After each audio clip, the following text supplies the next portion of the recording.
Hi, beautiful friends. Welcome back to Sage Thyme. I'm Lillian, and we have some messages, a lot of messages coming in today. Mercury just stationed direct in Scorpio. I think around 20 degrees. I could be a little wrong on that, but might be in the teens. So things that have been thoughts, downloads, information that has been percolating within you has been entering, but asking to wait to really be discussed more fully and more coherently, are now being given more of a go-ahead. And these are more difficult things to talk about. So if you're somebody who has always known certain things about, it's kind of like the fourth wall behind the fourth wall, what's going on behind the scenes and what's going on behind that in the realm of the human world, and what's behind that and behind that, what's influencing human psychology and health, physical health, mental health, emotional health, and also the mechanisms and the influences that are directing and collaborating and puppeteering even the different structures and rhythms of what we would call, or what I would probably call, I don't want to use the word normal, because the common human post-modern society, right? Muggle living, to utilize the phrase from Harry Potter. So to be more specific, big blossomings and downloads, but not new downloads for me. So I'm feeling like this means more people are coming awake and aware to this, and this is a very good thing, of the detriment of things like psychological labeling, or what psychology and the medical profession would call diagnosis, for things like mental, emotional, behavioral disorders.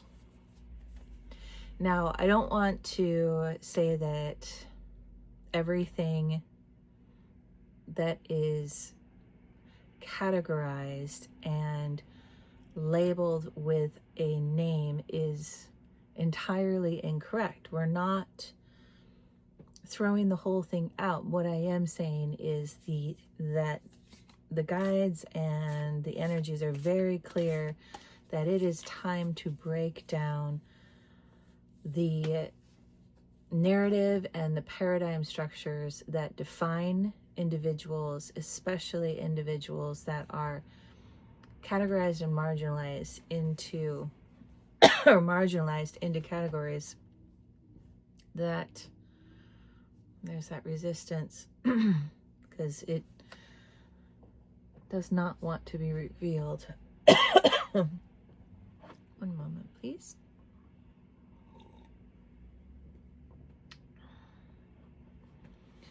The truth behind the oppressive labels, right? Human society has done this throughout all the ages, but just to name a few: patriarchy, everything that has to do with saying that women are second-class citizens or not worthy of having human rights throughout history. And this is recent history. I mean, it was only in the 50s that things started to really shift, in the 1950s, after hundreds and thousands of years of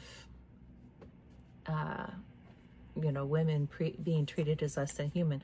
Of course, we see this with race, we see this with gender identity and sexual preference, and we see this in politics, everything from UFOs and Watergate and on. People whom have known the truth of things, known it, both in that claircognizant and clairsentient way, as well as evidential way. But they were told, oh, that they're just, delusional, or it's confirmation biased, or, oh, that woman is crazy, she needs to be institutionalized, when she's simply experiencing her power, right? They've done this with holistic and naturopathic and alternative medicine. That's just hoodoo, voodoo, made up. It's all in your head. Those kinds of things. Interesting. I'm not normally told to accept these cards upside down, but the Earth Star chakra came in reverse, and we're turning it right side up because the keyword at the bottom is intuition. So we are bringing back the validity of intuition. And by doing that, we're able to weed out what oppressive and distorting models that come through in human narrative and what would be the word for it? Social structure, sure, but I'm thinking pharmaceuticals, education, government, the whole thing, business structures, and so forth. This is a huge part. The pop culture, the long-lasting pop culture social construct of gaslighting individuals who have special abilities, and by gaslighting them, putting them in a tense and fearful state in many, many ways, through words, through all the things, right? Putting them in very compromised and fearful places too. So very real, not just mental projections, very real scenarios. Medicating, I don't even want to get into the lobotomy and straitjacket eras of the 1900s, early 1900s. Ugh. So we're really focusing here on what the world has been calling mental health, which has just been a nicer way of saying what the world used to call it in the 80s, and then a little before, and especially after, of mental disorder. We are breaking that apart and dissolving it, and the clarification is coming out. Now, here's the tricky part, because the greater story of clarity that's coming in is, by definition of how fear programs see it, it sounds batshit crazy. But we know it's not. We know it in all of our different ways. And there are people who are like you and myself, who are distinctly different from one another in our skill set. And you could say to me, this is something that I know about this, and this is what's really going on behind the fourth wall, and the fourth door behind the fourth wall. And because of my abilities to recognize truth sayers, I can feel if it's something that I'm resisting because old fear programs, or I'm clear that it's not correct or correct for me, or that I'm clear that this is something that this person actually knows about. And even though I don't have a frame of reference or a skill set or experience, it's not I trust you because I like you and you've shown that so far. It's an internal resonance of knowing and recognizing the nuances of the different signatures and what they represent. And then the follow-up work that I would do, and consulting with my guides and meditating and so forth, if it was something for me to assess and evaluate. These are the skills that all the people who are going through the more deeper, harder, long-lasting, ongoing work of awakening, enlightening, or whatever are facing. And we are going to be seeing more and more the reveal of... We're going straight into that, guides? of the influence. This is me wavering in, and they want me to show this. They want me to show me stumble, even sometimes get it a little bit off, and be okay and be humble in that. Like, I'm trying to bring and present this information in the most clear and evident way, but also this is such a strong departure out of everything that everybody is conditioned to understand, even people in the ascension, love and light communities and everything. And I know I have a lilt of, and I don't think it's bitterness, it's just an aversion, simply because it's not a whole truth, and it's appropriately so taking people down the wrong path so that they can experience certain types of disillusionment and being misled by, here we go again, thought forms, emotional forms, entities, and then at a greater level, egregores. These are the terms that I'm going to be using right now. I feel strongly that the guides want me to develop them or hear them teach me other terms that are more specified. But for now, when we look at, if you don't already know this, when we look at things like, okay, spiritual energy, the way I am shown to understand that is spiritual energy in any formation, whether it's human form, you go into somebody's house, you can feel it, or in a church, or in a government, or whatever, all these different areas. These are aggregates of consciousness, just like you and I are. And how that presents itself, how intelligent it is, how sovereign it is, how it's led or not led, really depends on the consciousnesses that are feeding it, meaning the minds, the brains of humans, animals, etc. And even we can get into plants and stuff, but let's stick with humans right now. And pets could come into this, animals could too, easily. So a great example I'm being reminded of is the Salem witch trials, when there was what was later studied in fields of psychology, this phenomenon of, and it ties in with the whole 100 monkeys thing a little bit, but more locally set, where one woman was accused by, we'll say, another woman of being a witch, which of course we knew the implications of at that time: burnings, drownings, weight compression, deaths, crushings, and so forth. It was horrific.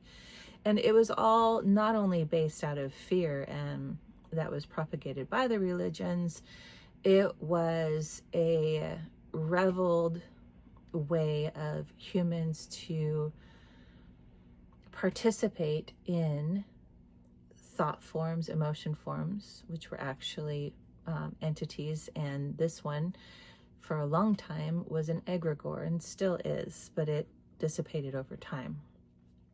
And so this particular thought form or entity, egregore, I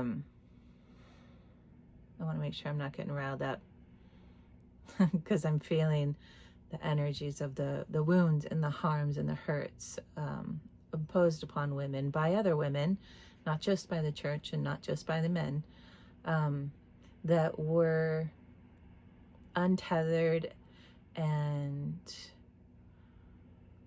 out of control allowances of these entities to take over in the perpetrating women, as they would, for whatever reason, be it jealousy, insecurity. I mean, these entities will tap into, in an individual, the most minor thing, minor vulnerability, which could be a mom overtired from raising her kids, or having a disrespectful husband, or just impoverished times where everybody's working so hard just to survive, or the church and the establishment telling a woman that she is, you know, not fit enough to be regarded as a human being. These are the kind of things that entities love, they live off of, they are drawn to and magnetize.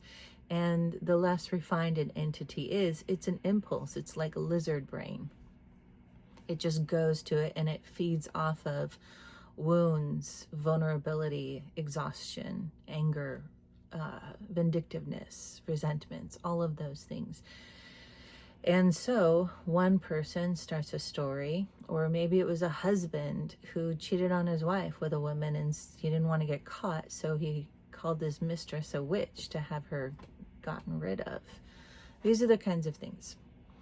But here we are, and so that then rippled. It had a huge rippling, exponential rippling effect of potency, and was like a virus.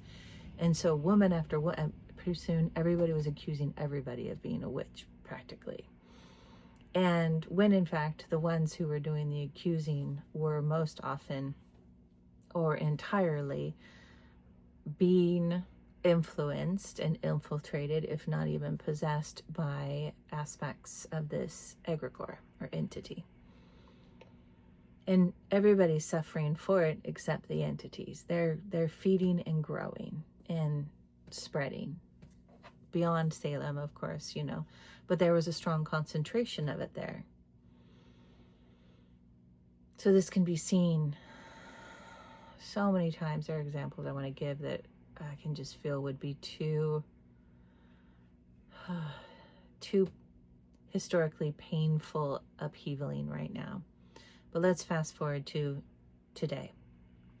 Modern day pop culture, social thinking. Right now we're in a great position because of the internet. We're connected to everybody everywhere throughout the world, all the different cultures, all the different ways of seeing and experiencing, perceiving and understanding and interpreting the world and each other. And so this is why this greater reveal of things like entities and thought forms and egregores and their profound influence on every single human being in this world, myself included. I have to work very hard on a pretty much daily basis, and I have been for years because, well, for one, I'm a transmuter, and if you do transmutation work, you know that's how you're built, is to be a receptive vehicle, at least for extensive periods of time, to be able to transmute effectively, efficiently, and properly in the right signatures.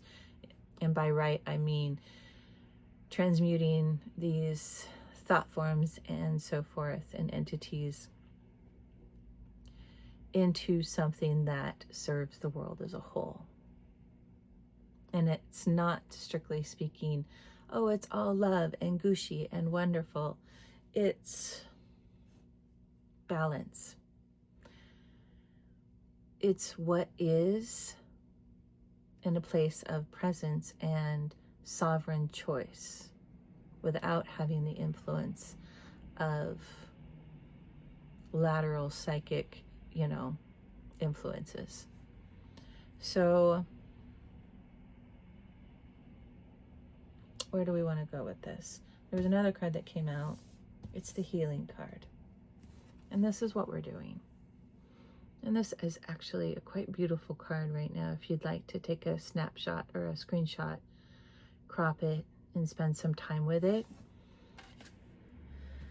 And go ahead and work with it in internal imagery, with opening up the passageways and seeing whether their colors and geometric shapes and symmetry start revealing themselves. It could be a pure white, it could be sequences of colors and so forth. And allow this to be a part of feeling the sensation of what it is to move influences that often enter through, and this could be wrong for everybody, maybe this is just more for some people, enter into the neuropsychological sphere, the brain tissue, and then have to be brought down and descended through the body, passing through that heart chakra, making sure that that heart chakra is open and powerful in its portal of universal love, and then bringing it all the way down like digestion, almost like if it's akin to bringing it down through the digestive tract, but it's more vertical than that. Digesting it, bringing it down into that womb space while anchoring from the root and the core into the earth star chakra, which is the earth's center, its gem heart at the center of the earth. So that's where the root chakra of yourself is anchoring into the planet's gem heart, while then opening the passageways from the higher beings of benevolence and wisdom through everything. Again, that cosmic, maternal, feminine love of the heart, and then down into the womb area. And that combination of intention and focused deliverance of these energies, these entities, then is reshaped into the womb and released. And by doing this, transmuters, you already know, hopefully, I'm being asked to tell some of you this. This work is, you're not doing it for free. And by that, I mean, it's not even that you're releasing it and giving this goodness back into the earth and it comes back to you. That does happen. But there is a 369 principle that I was shown like a decade ago on how this work is distributed. And it's a 1/3 principle that goes to the self, to what was, and then, excuse me, it kind of switches a little bit, but yeah, to the future. So sometimes it's to the self and then what is, so for what's present, and then 1/3 of it, the final third, to the future. I hope this is making sense.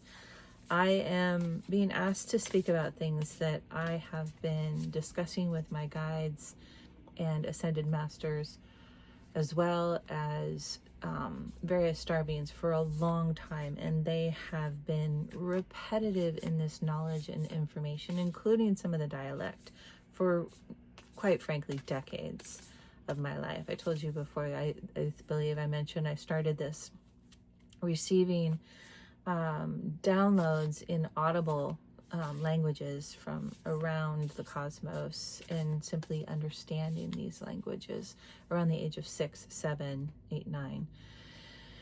And then, entered into the beginning of the forgettings, but I never did fully forget. And as these conversations and understandings have been coming in more clearly over the last decade, and more rigorously, I thought it was really more for my own process, which at the time it was. But now they're showing me, especially today, more than ever, and I've been waiting for this. Like, when will society as a greater everybody start to be getting this information? Because I've been patiently, albeit sometimes resentfully, watching the harm and detriment that the Ascension and Love and Light community has been just, I mean, it's part of the growth process. So I've had to humble myself on that a lot. And also resentment only adds to the problem, right? So it's been a really wonderful self-effacing reflection for me to see how I can contribute to creating thought forms and emotion forms, entities, and my place in that, my responsibility, holding myself accountable by out loud calling that accountability and responsibility back to myself, meaning calling back the energies that I have created or the things that I have participated in and been culpable with through my own actions, my own thoughts and feelings and emotions, calling that back to myself to transmute. So if I'm purchasing things that have a secondary, tertiary, or even beyond effect of human trafficking or just abuse of people, of animals, of ecosystems, and the hurt and harm that's caused, I repetitively call that responsibility back and the accountability, and I get knocked down hard, especially in the first several years I started doing this. And I asked that I be aware and consciously alert and aware to what I was working with and why, you know, my contribution, my personal contribution. And so I would be in this visionscape of kind of just a blur of the people and the situations and the timelines and the things that I participated in causing through consumerism, through from wounds and pains and fears, emotional actions or reactivities, or, you know, those hidden, subtle, that we don't always pay attention to, resentments that are churning around just at the base of the consciousness and the subconsciousness. And so opening up my mind and my awareness into the subconsciousness, of course, is a whole other journey. So there's a ton more. This is just the first of one of many, many conversations about this. And I'd like to wrap this up for now because it's a lot of information. And I want to kind of bring something home for everybody who's watching this, whatever point in time it is that you're watching this video, really letting you know that as your mind is opening up to ideas that, oh, my thoughts are not my own. Oh, my emotions are not my own. Oh, but I'm also responsible for tending to that and doing something about it.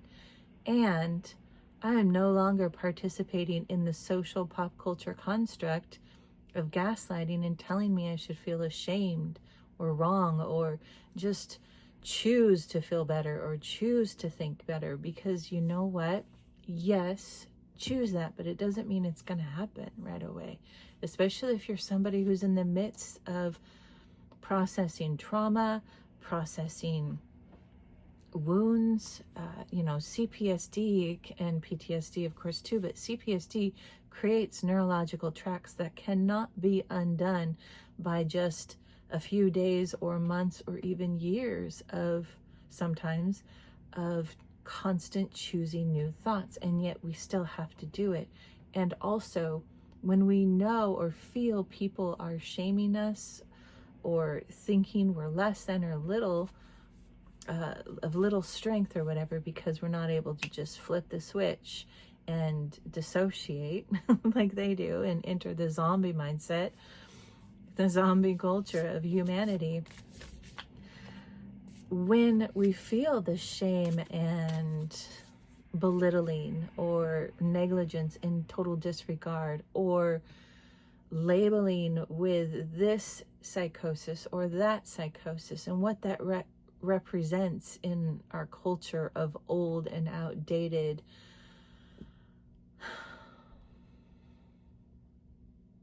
placements of individuals, when we're feeling the shame and the emotions and thoughts of those accumulations of projected mislabels, misinterpretations, and derogatory belittlings, it makes our job so much harder. And so that's really the big take home from this very elaborate and yet not even part of a tiny nutshell of this conversation, that we are tremendously and powerfully influenced and easily influenced by entities and egregores and thought forms constantly. And if you're somebody who has beyond empath abilities and highly sensitive abilities, you can feel it when it enters you, a lot of them.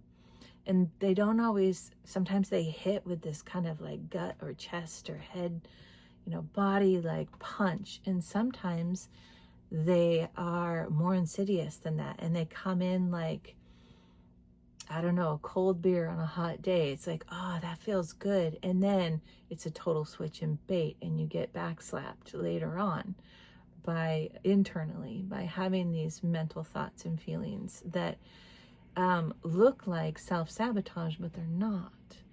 But when someone's telling you that you're a self-sabotager, and now you think there's something wrong with you, and so now you're in this self-blame or self-shame spiral, or inversely taking it out on other people and dissociating your consciousness with what's going on in your body. I mean, you see what I'm saying? It's a shitstorm. And there's so much, and it's so complex, and there's this, again, this stream of la idealism that says, oh, it's all so simple, it's just love. And yeah, it is love, but it isn't simple, not when we're fully awake and aware and engaged. It is intense and complex. And unless you're an individual who has an extremely privileged life, then maybe it's different than that. But so many people are facing things, just having to work a regular job or meeting expectations and pressures through various, social media is becoming an occupation for many. And I know that there are all these just pressures and expectations put on people. Again, these are all, the more they build up and the more there's a repetition and the more that there's focused attention to it, it is an accumulation of consciousness. It is a thought form that then can become more conscious, like an entity, and more self-directed, and then an egregore, which is wide sweeping and very much borderlines on I don't want to say that because that's not entirely true. But yeah, it is actually. It borderlines on what would be categorically named as a god. We see this in religions. That's very much an egregore. How many Christians, the percentage of Christians across the world is greater by far than any other percentage towards any other belief system. And that kind of consciousness and focused intent around something like the Bible, for instance, and all the things that throughout the last, 2,000 years plus has been accumulated and developed of what it means to believe in this particular God.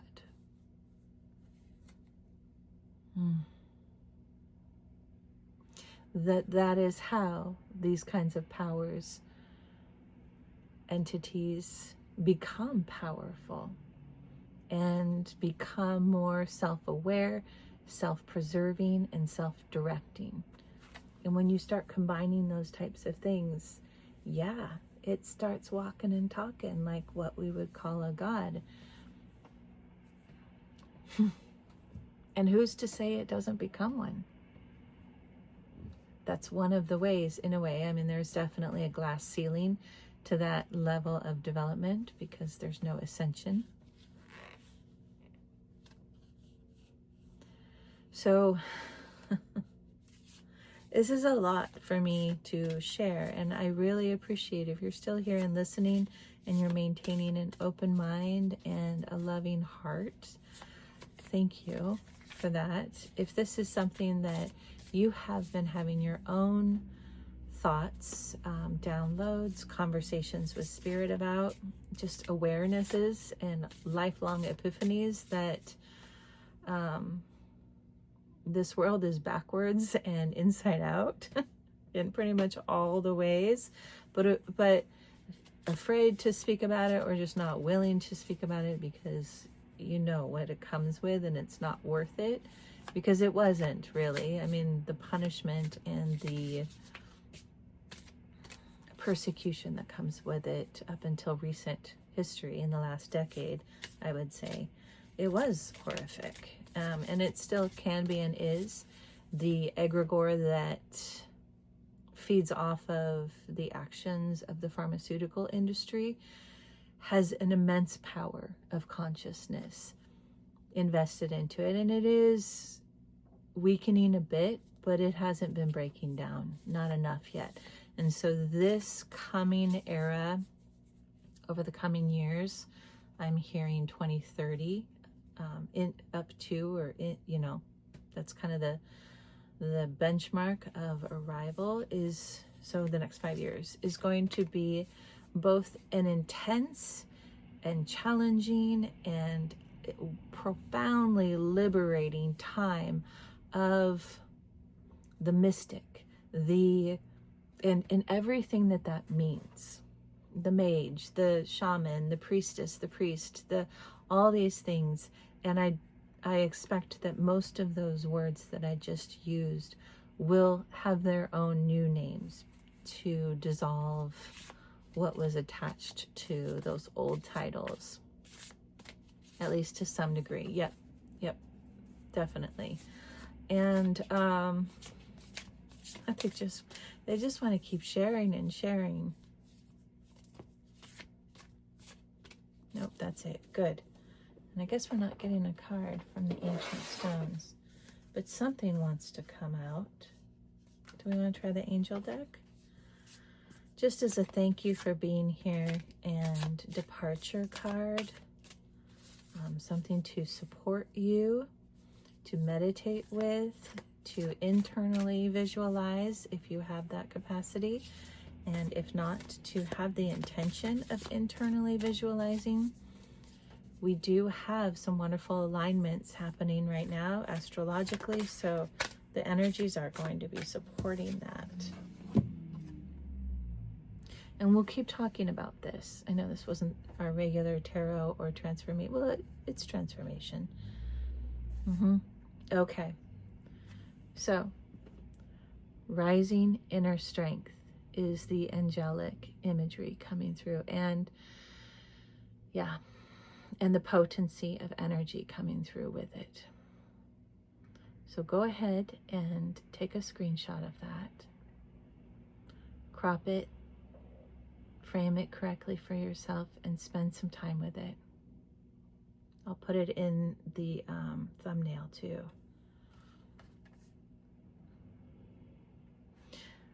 This is an era of reclaiming our inner strength, that rising inner strength, by reclaiming the narrative, the true narrative of who we are as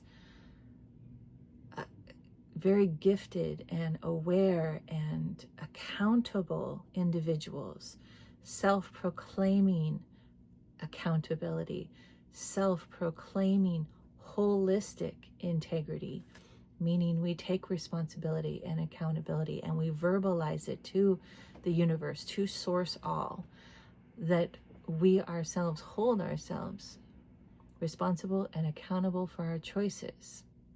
And by doing the work on that return and feeling and learning, you know, how our different choices affect things positively and or negatively for the greater good of the whole, and to bring us in alignment, our own individual selves, with our highest timeline as one, the greater good and our own highest timeline.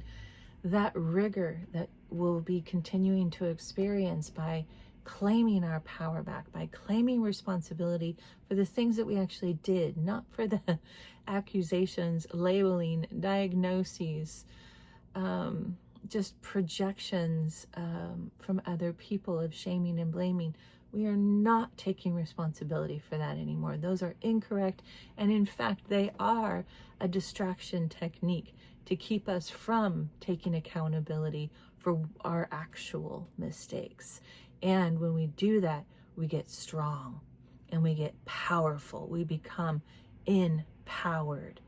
That's what makes us powerful mystics, shamans, priestesses, mages, witches, mothers, fathers, earth angels, star beings, light dark workers, hooga booga, jibbity jabbities, all the things, by taking responsibility where responsibility is to be taken. And that doesn't come from me or from anybody else necessarily. You'll know if the things I'm saying are to be considered more deeply and more fully. You'll know that. You'll feel the truth of that. And it will lead you, even if it's scary and you don't want to see it all the way or feel it all the way. Know that that's okay too, with the intention of living in truth and living in your highest timeline that is in collaboration with the greater good of the world as a whole and of all as a whole. That brings you there. And ask and thank your support staff, your guides, your angelics, those who are helping you in the unseen. Ask them to teach and guide you with as much grace as ease as possible. But also know there's going to be rigor. And when you need breaks, they'll bring in the breaks if it's correct.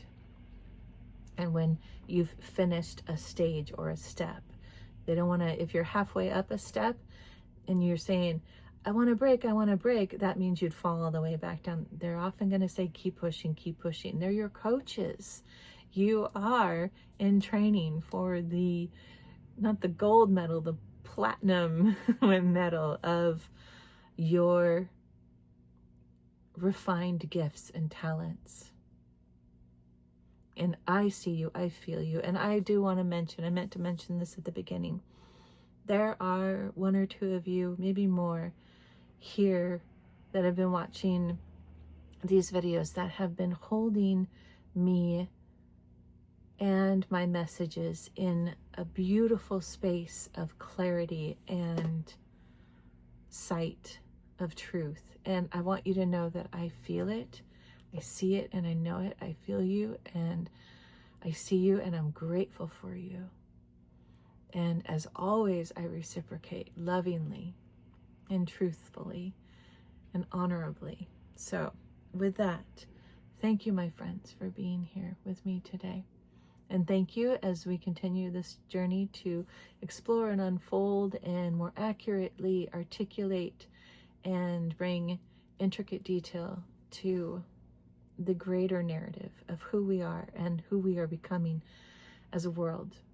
I love you so much. Ahum.